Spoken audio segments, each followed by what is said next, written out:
오늘도 하나님의 사랑이 저와 여러분들을 확실하게 붙잡아 주실 줄로 믿습니다. 주신 말씀을 가지고 그리스도의 사랑을 알게 하소서라는 제목으로 함께 은혜를 나누고자 합니다. 하나님은 사랑이십니다. 참 교회에서 많이 듣는 말입니다. 요한복음 3장 16절 하나님이 세상을 이처럼 사랑하사 독생자를 주셨으니 이는 그를 믿는 자마다 멸망하지 않고 영생을 얻게 하려 하심이라. 숱하게 들어왔던 말입니다. 하나님은 사랑이십니다. 그런데 우리는 이 소리를 어느 정도까지 듣고는 마치 하나님의 사랑을 다 아는 것처럼 말하고 행동하는 경우들이 많이 있습니다. 인정합니다. 하나님은 우리를 위해서 예수 그리스도를 십자가에 죽이실 만큼 사랑하셨습니다. 그 사랑으로 우리는 구원을 받았습니다. 감사합니다.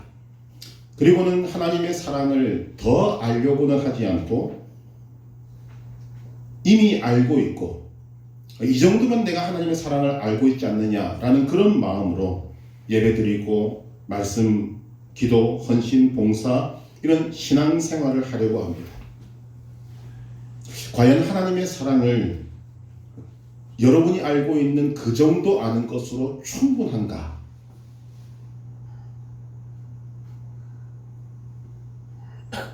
오늘 나의 삶에 끊임없이 주어지는 에너지는 과연 있는가? 왜 나의 신앙생활은 하나님을 향해서 끊임없이 달려가지 못하고 중간에 주저앉고 쓰러지고 무너지고 시험 들고 상처받는가? 이런 원인들을 한번 깊이 생각해 보아야 할 것입니다. 우리는 지금 계속해서 바울의 기도를 살펴보고 있습니다. 방금 말씀드린 바와 같이 하나님의 사랑은 정말 중요한 주제입니다.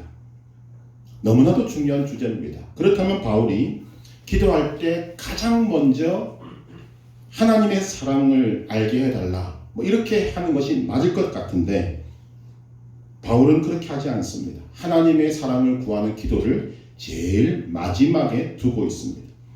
두 가지 이유가 있다고 생각되는데 첫째는 이것이 정말 중요하기 때문입니다. 그래서 순서상으로 가장 뒤에 사랑을 구하는 기도를 드리고 있습니다. 둘째는 하나님의 사랑을 구하기 전에 반드시 전 단계가 있어야 하기 때문입니다. 하나님의 사랑을 우리가 무턱대고 달라고 할 수가 없는 것입니다. 이것이 바울의 기도의 순서가 중요한 이유가 될 것입니다.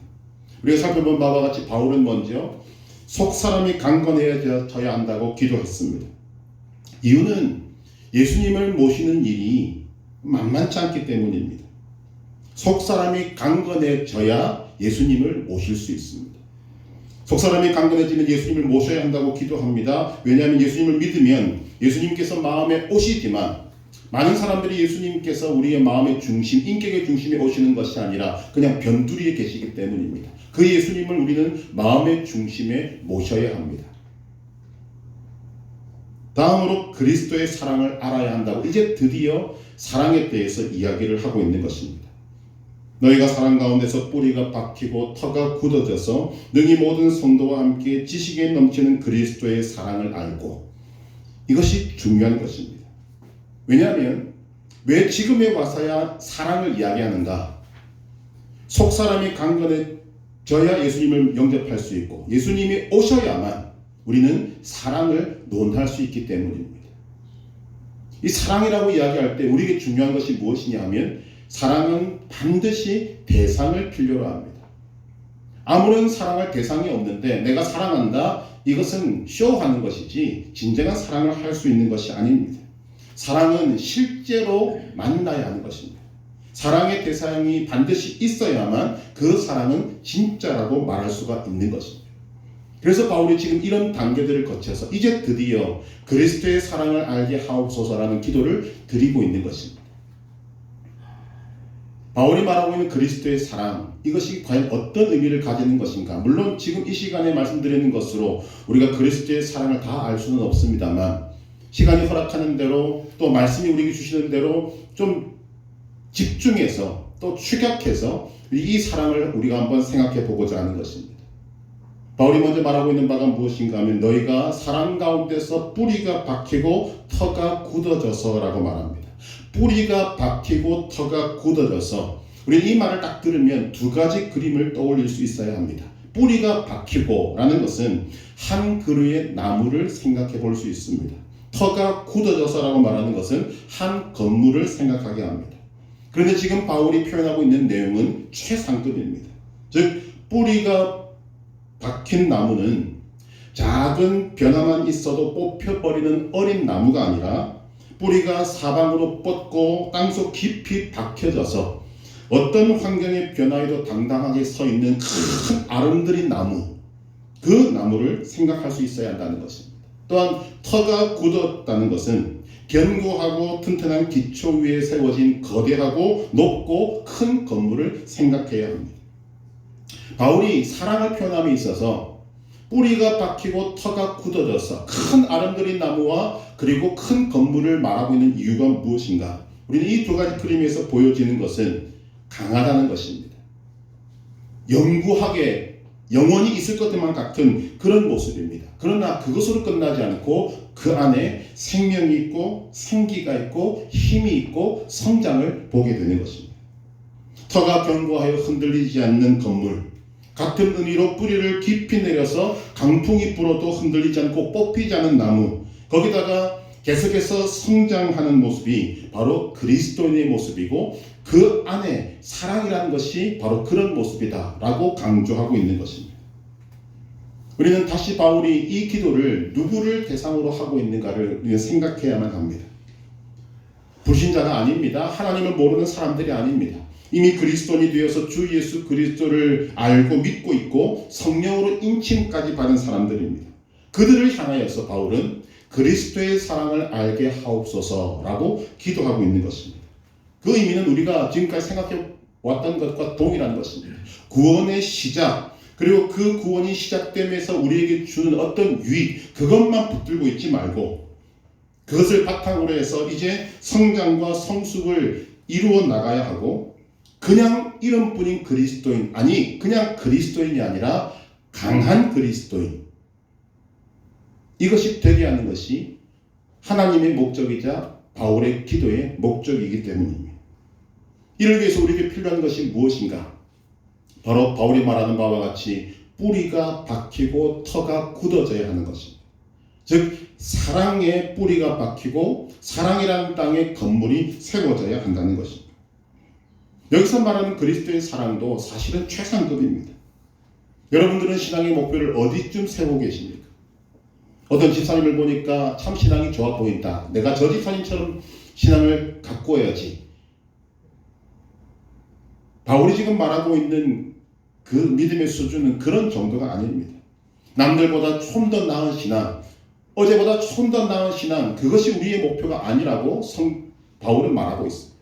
바울은 그런 남들과 비교해서 또 아니면 자기 스스로가 만족할 만한 그런 조금 성장한 그런 신앙을 아예 생각조차 하지 않고 있습니다. 바울의 목표는 오직 어디냐면 오직 그리스도이십니다. 신앙의 목표는 오직 예수 그리스도이십니다. 예수 그리스도를 바라보아야 하고 예수님과 같이 되는 것이 바울의 목표입니다. 어떻게 우리가 예수님을 닮고 예수님과 같이 될 수 있는가? 그것이 사랑 가운데서 뿌리가 박히고 터가 굳어지는 것입니다. 우리가 해야 될 가장 중요한 핵심이 바로 그것입니다.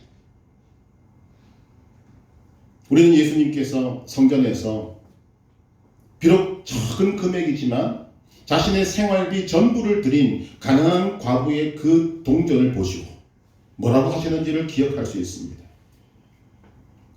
그녀는 정말 작은 금액을 드렸지만 자신의 생활비 전부를 드렸는데 그것을 예수님께서 왜 인정하시고 칭찬하시고 기뻐하셨는가? 그 작은 헌금을 드리는 그 여인의 사랑이 예수님을 향한, 하나님을 향한 사랑의 뿌리가 박히고 터가 굳어졌기 때문에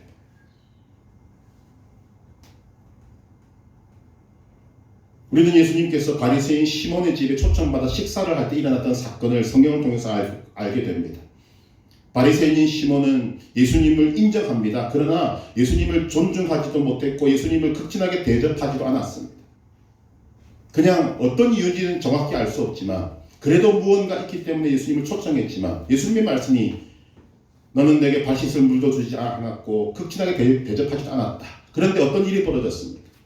거기에 죄인이라고 모든 사람들이 다 알고 있는 한 여인이 와서 예수님의 발에 엎드려서 눈물로 주님의 발을 씻고 그의 머리카락으로 주님의 발을 닦고 거기다가 향유를 부어버려요. 사랑의 마음에서 나온 그 고귀한 낭비를 예수님은 인정하시고 받아들이시고 아주 기뻐하셨습니다. 바로 이런 것들이 그냥 나온 것이 아니라 사랑의 뿌리가 박히고 터가 굳어진 사람들을 통해서 나오게 되는 사랑의 행동이 되는 것입니다. 우리 한번 건물을 생각해 보시기를 바랍니다. 바울은 자신을 지혜로운 건축자라고 말합니다. 여러분, 지혜로운 건축자는 과연 어떤 건축자입니까? 건물을 세우려고 할 때 절대로 서두르지 않습니다. 지혜로운 건축자는 건물을 세울 때 가장 신경을 쓰는 부분이 기초입니다. 튼튼하고 견고하고 웅장한 건물을 원하기 때문에 그러기 위해서는 그와 동일한 기초가 세워져야 한다는 것을 잘 아는 사람이 지혜로운 건축자입니다.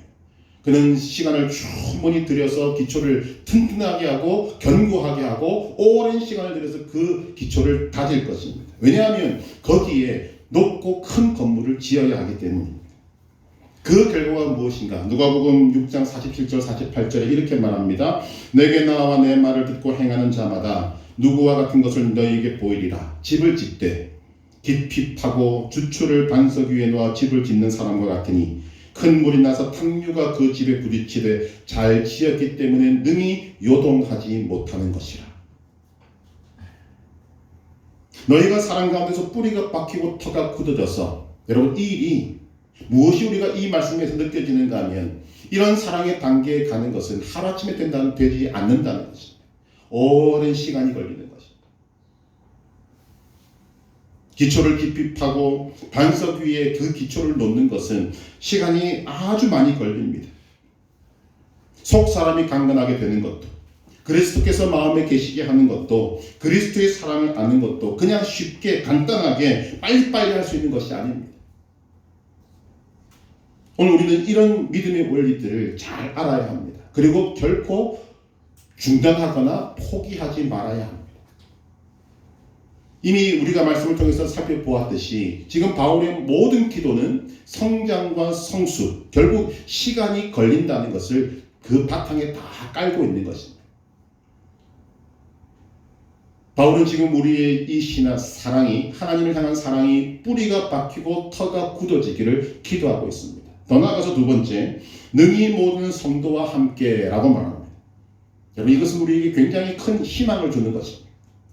그리스도의 사랑을 아는 것이 모든 그리스도인들에게 가능하다는 것입니다.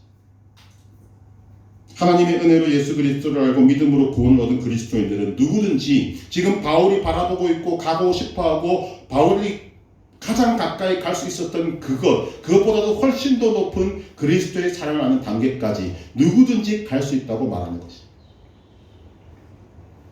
솔직히 우리가 믿음 생활하고 있는 가운데서 여러분들 주변에 여러분들이 보기에도 신앙이 좋은 사람 보이면 부럽기도 합니다. 자, 저 사람은 어떻게 저렇게 신앙이 좋을까? 그러나 하나님은 오늘 우리에게 능히 모든 성도와 함께라고 말씀을 하시면서 우리가 그리스도의 사랑을 아는 그 높은 지경까지 누구든지 갈 수 있다. 우리에게 소망을 주시고 있습니다. 우리에게 문제가 무엇입니까? 이런 소망을 안 가진다는 것입니다. 누구든지 그리스도의 사랑을 아는 단계, 그 높은 단계로 갈 수 있습니다. 그리고 가야만 합니다. 왜냐하면 오늘 우리에게 주신 이 큰 사랑을 가지신 예수님께서 바로 그 높은 자리에서 우리를 기다리고 계시기 때문에.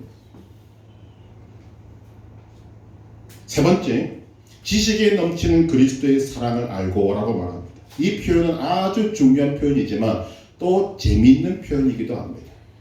예를 하나 들어드리겠습니다. 우리가 자동차를 보면 지식과 이 사랑이라는 것을 어떻게 비유할 수 있는가? 지식은 핸들과 같고 사랑은 휘발유와 같습니다. 여러분, 자동차를 움직이는 것은 무엇입니까? 휘발유입니다. 잠들어 있던 자동차를 깨워서 움직이게 하는 것은 원료인 휘발유입니다. 언제나 누워있다가도 벌떡 일어나게 만드는 힘은 휘발유와 같은 사랑이라는 것입니다. 사랑만이 힘이고 사랑만이 생명이고 뛰어가게 하는 동기가 사랑입니다. 요즘같이 답답한 시기에 여러분들 한 번씩 그런 마음 먹으실 것입니다. 강릉, 속초, 또 주문진, 동해 여기 가면 바다를 보면서 마음을 좀 풀 수 있고 싱싱한 회도 먹을 수 있습니다. 근데 여러분 왜 안 가십니까? 뭐니까? 두 번째 귀찮으니까. 근데 한번 이렇게 생각해 보십시다. 강릉 바닷가에 있는 한 파출소에 여러분의 사랑하는 아이, 잃어버린 아이가 파출소에 있다라는 소식을 들었습니다. 그 소식을 듣고 강릉 파출소에 가지 않는 부모는 없을 것입니다. 자, 무슨 말인가 하면 내 아이가, 잃어버렸던 아이가 강릉 바닷가에 있는 파출소에 있다라는 지식이 그 부모를 움직이게 하는 것이 아닙니다. 그 아이를 사랑하는 마음이 그 부모를 귀찮고 멀지만 한 걸음에 뛰어나갈 수 있는 그 힘을 내게 만든다는 것입니다. 그것이 사랑입니다. 그런데 여기 오늘 말씀을 비유하자면, 그러나 사랑은 이렇게 놀라운 힘이 있습니다. 그렇지만 사랑은 위험 요소도 가지고 있습니다. 사랑의 위험 요소가 무엇인가 하면 눈이 멀 수 있다는 것입니다. 물불을 가리지 않는다는 것입니다. 그렇기 때문에 사랑은 자동차를 움직이는 원료는 될 수 있지만 그 사랑에게 핸들을 맡겨버리면 이 차는 모든 것에 사고를 낼 것입니다. 눈이 멀었는데, 물불을 안 가리는데 어디든지 가지 않겠습니까? 지금 바울이 이런 의미를 생각했다고 생각할 수 없지만 비유하자면, 그래서 바울은 지식에 넘치는 그리스도의 사랑을 알아야 한다 기도하고 있는 것입니다. 여기에 오늘 말씀의 주제가 담겨져 있습니다. 왜 우리가 그리스도의 사랑을 알아야 합니까? 그리스도인의 생활에 실제로 힘과 능력을 주는 것은 오직 사랑이기 때문입니다. 창세기 29장 20절에는 이런 말씀이 있습니다. 야곱이 라헬을 위하여 7년 동안 라반을 위하여 봉사하였으나 그를 연희하는 까닭에 7년을 수일같이 여겼더라. 여러분, 7년이라는 세월은 아주 긴 세월입니다. 우리가 지금 코로나로 인해서 2년이라는 시간을 이렇게 보내고 있잖아요. 여러분, 얼마나 지겹습니까? 지루하고 언제 끝나나 이런 것들을 하는데, 오늘 본문에 보니까 야곱이 뭐라고 이야기합니까? 라헬을 위하여 7년 동안 일을 했는데 수일같이 여겼다. 며칠같이 여겼다. 여러분, 이것이 사랑의 힘입니다.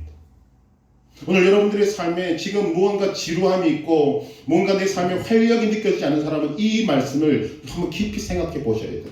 왜 내가 그 일이 지겹고, 왜 내가 그것을 하는데 짜증이 나고, 왜 내가 그것을 하는데 불만이 많은가? 이유는 여러분들의 그 모든 삶의 원동력이 사랑이 아니기 때문입니다. 실제로 야곱은 라헬을 위하여 7년을 봉사한 것이 아닙니다. 따지면 14년을 봉사했습니다.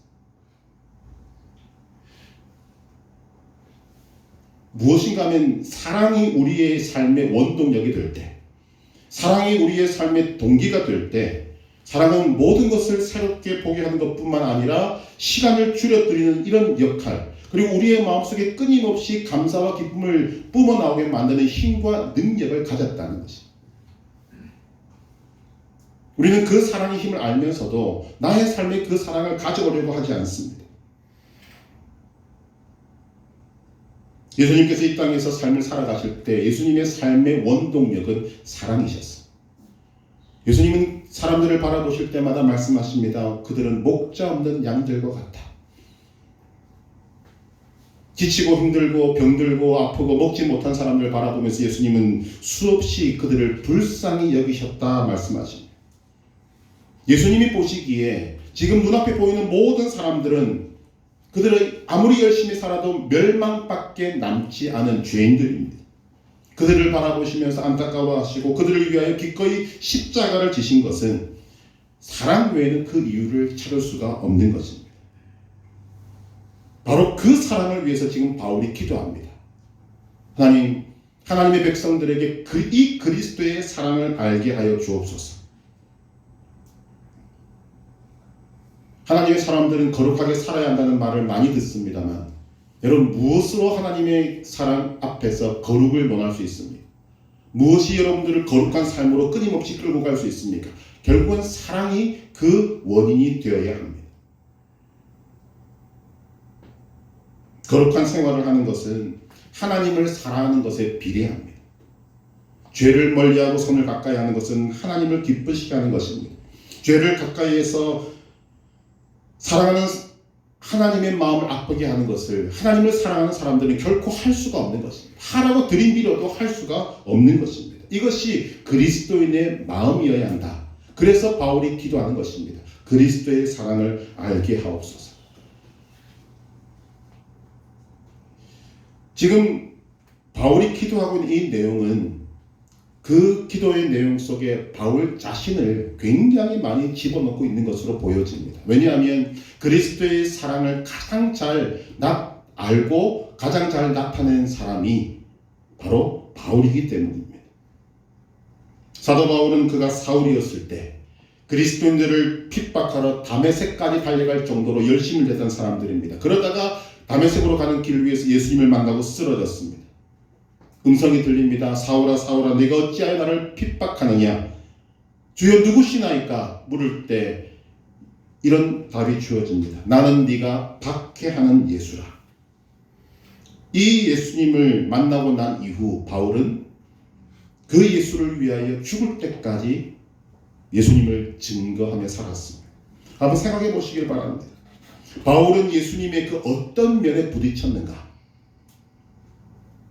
저는 바울이 예수 그리스도의 사랑에 부딪혔다고 생각합니다. 그는 사랑의 예수님을 만난 것입니다.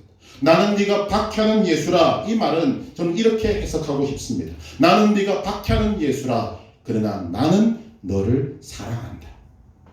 그 예수님의 사랑이 그를 녹여버린 것입니다.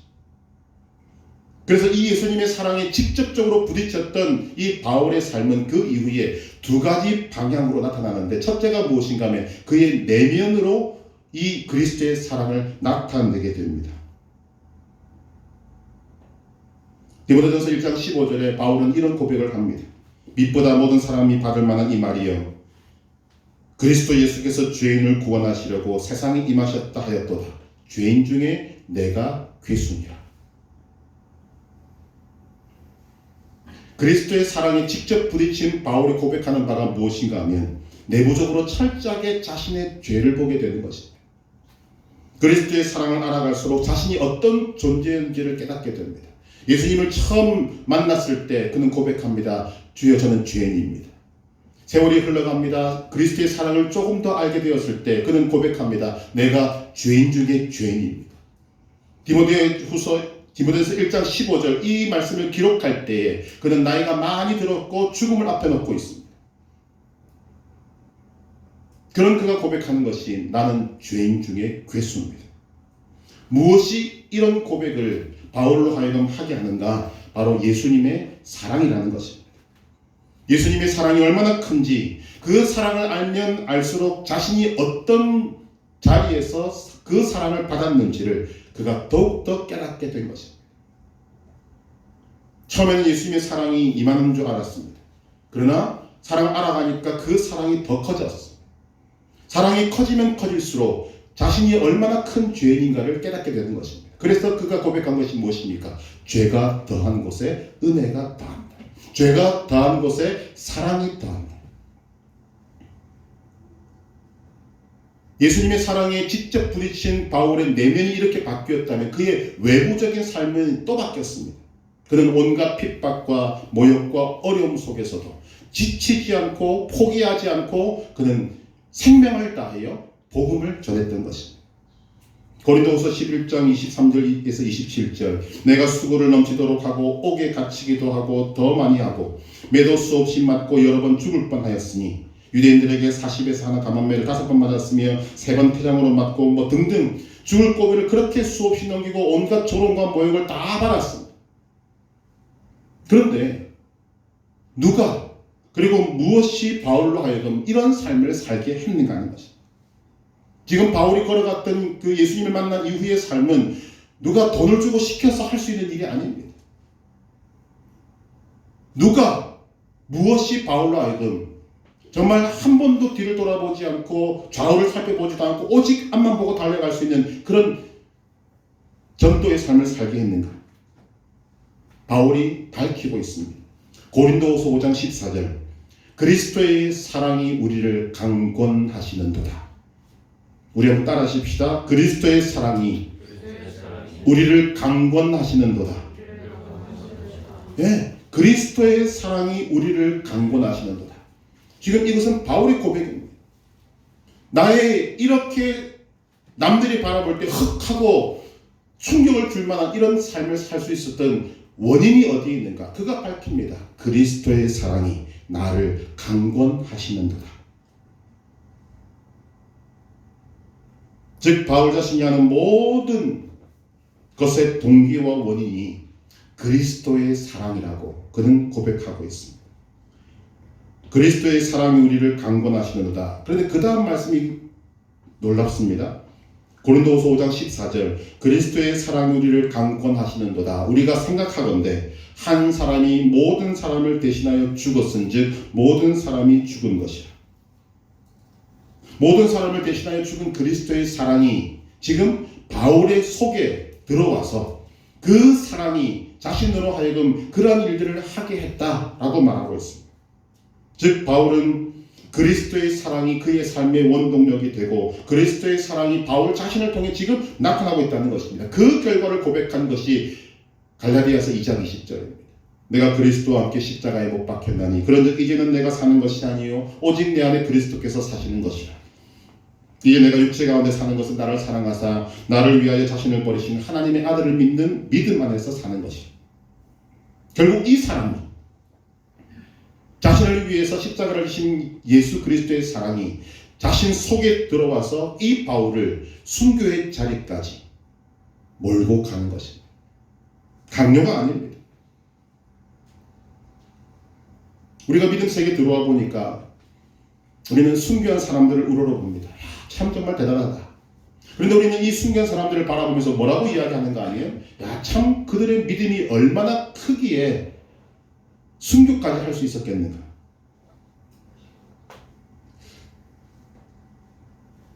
근데 우리는 이것을 다시 한 번 더 생각해 볼 필요가 있습니다.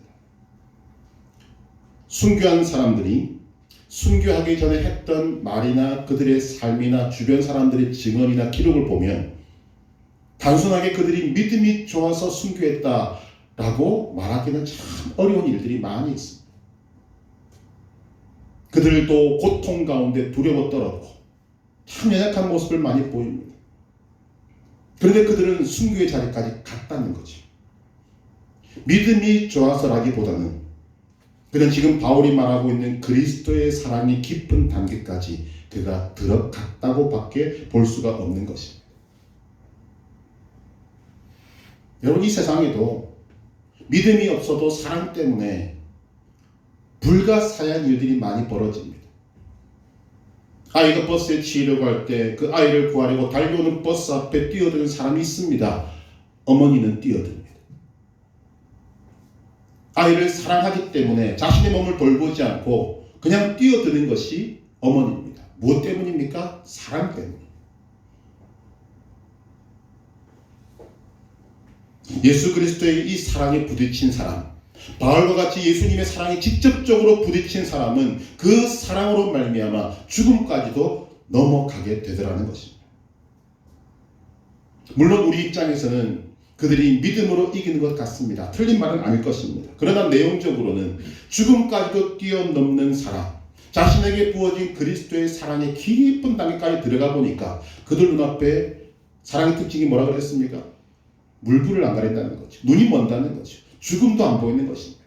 죽음도 물불처럼 그냥 지나가게 되는 것입니다.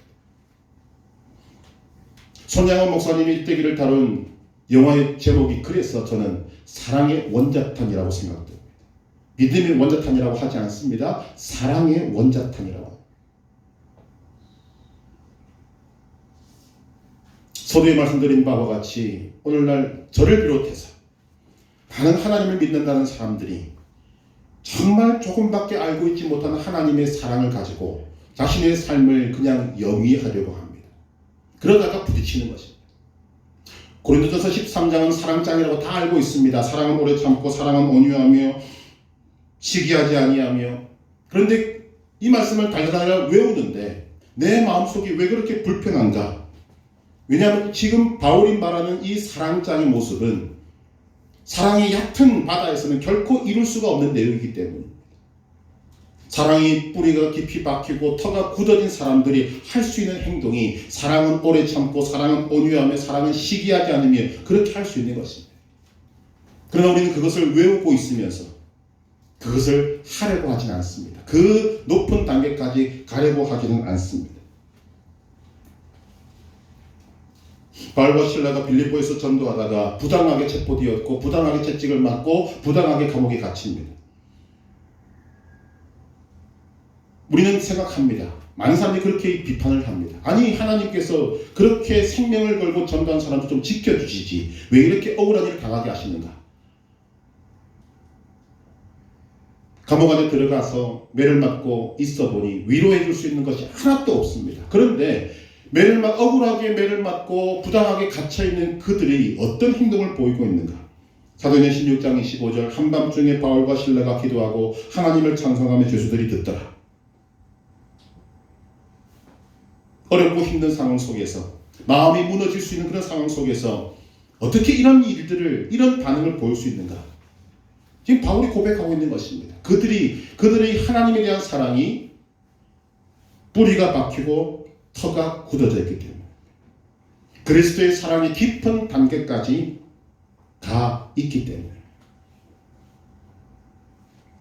이러한 사랑을 알게 된 안나 와링이라는 사람이 찬송을 지었습니다. 찬송가 397장 주 사랑 안에 살면 두려움 없으며 그 사랑 변함없어 늘 마음 편하다. 저 폭풍 몰아쳐서 내 마음 떨려도 주 나의 곁에 계셔 겁낼 것 없어라. 주 사랑 안에 살면 두려움 없으며 그 사랑 변함없어 늘 마음이 편하다.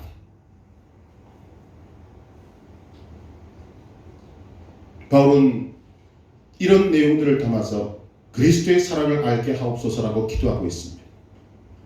자, 우리는 어떻게 하면 이 바울이 말하고 있는 그리스도의 사랑을 아는 깊은 단계까지 갈 수 있는가? 첫째로 이런 그리스도의 사랑을 알고자 하는 열망이 우리에게 있어져야 합니다. 갈망이 있어야 합니다.